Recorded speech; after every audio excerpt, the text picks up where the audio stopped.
We're all aware of one Splatoon 3's biggest flaws, the map design.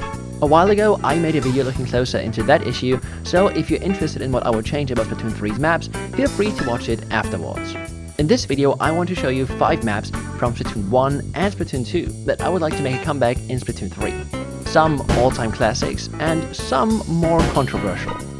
If I miss any map that you'd want to see in Splatoon 3, feel free to leave a comment, and of course, if you enjoyed the video, please leave a like and subscribe.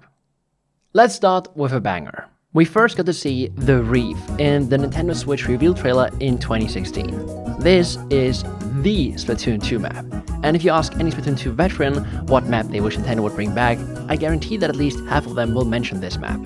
It has everything you'd want from a well-designed map. Flanks allow for great openings, the bridge in the middle, ramps and other tiny hills and walls allow you to use the strengths of rollers, blasters and sloshers, and also give enough cover against long-range weapons. You can also push pretty far into the spawn area, but not enough to efficiently spawn camp usually. In Splat Zones, the fact that it has 2 zones really helps against annoying strategies like Reef Slider or Back Cheese, and I also think that the map does work well in every mode. Of course, a few changes to the looks of the map to make it fit the theme of Splatoon 3 would be cool too. I think this map would become an awesome addition to the game, but maybe Nintendo won't bring it back because of the fact that it is so closely tied to the identity of Splatoon 2. I know this one may be a bit more controversial, but hear me out. Camp Triggerfish was never the best map in solo queue, but to me it is one of the most unique and strategy-focused competitive maps. For those of you unlucky enough to never experience the beauty of Camp Triggerfish, it's a map set on 2 wooden forts over a lake. The entire middle is split into 2 paths that are only connected by a few graded bridges. Because of that, your team has to coordinate well and decide how to split up. If all 4 of you are on one side, you won't have enough presence to hold the other side, so you always have to think about how to most effectively hold both parts of the map. My only problem with the map is the overwhelming presence of chargers or other super long-range weapons, but I think that Tentacooler or other specials and weapons like Grellers are enough to help against that. Clamlets and Splat Zones were the most popular modes on this map, but Tower Control and Rainmaker were both playable. Clamlets, Tower and Rainmaker also felt very different compared to the Splat Zones layout because the gap separating the middle would be closed by a bridge. Don't get me wrong, this map has its problems and definitely isn't perfect, but it had something unique, looked great and was always a lot of fun to watch in competitive sets.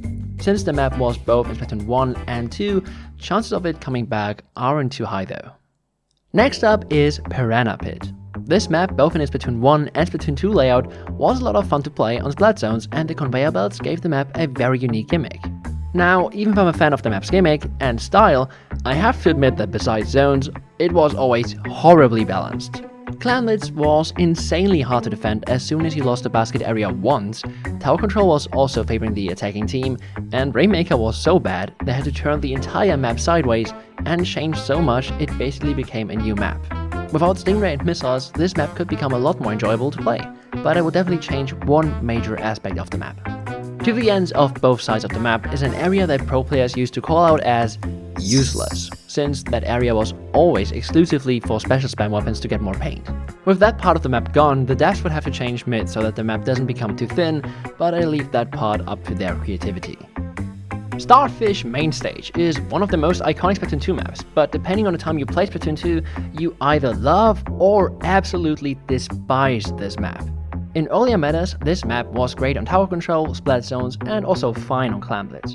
In version 4.0.0, the entire map got renovated and became one of the most played maps in competitive, although towards the end of Splatoon 2's lifespan, Starfish would showcase the worst of Splatoon 2's balancing, with matches where both teams would just sit back to paint the zone and use dozens of missiles.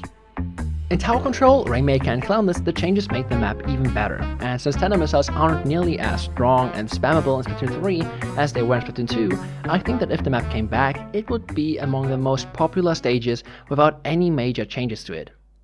And the final map I want to see make a comeback in Splatoon 3 is Snapper Canal. I always liked the design of this map. It's almost the shape of a square, which means that you have very wide open areas, and specials like Crab Tank can't cover nearly as much area or easily hold down choke points.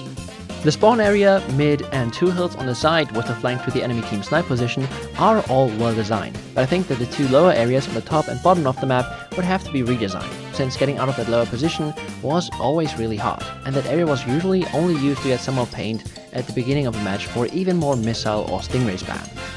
Also, in Splatoon 3 without Stingray, I think the map could actually work really well in Rainmaker and Tower Control now. And since the map was new for Splatoon 2, chances of it coming back aren't too bad.